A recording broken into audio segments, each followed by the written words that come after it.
In this video, I'll show you how to retrieve an expired Docusign document step by step, so you can access and manage important agreements without confusion. Start by logging into your Docusign account and heading to the Agreements section from your dashboard, which is where all your documents are stored.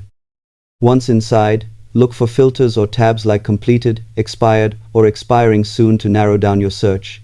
Select the Expiring Soon or Expired category to view documents that are no longer active. From there, click on the specific document you want to review, and you'll be able to open, download, or take further action depending on your permissions. Keep in mind that expired documents are not deleted, but they may require resending if signatures are still needed. Always check document status and details carefully before taking action. Subscribe for more simple tech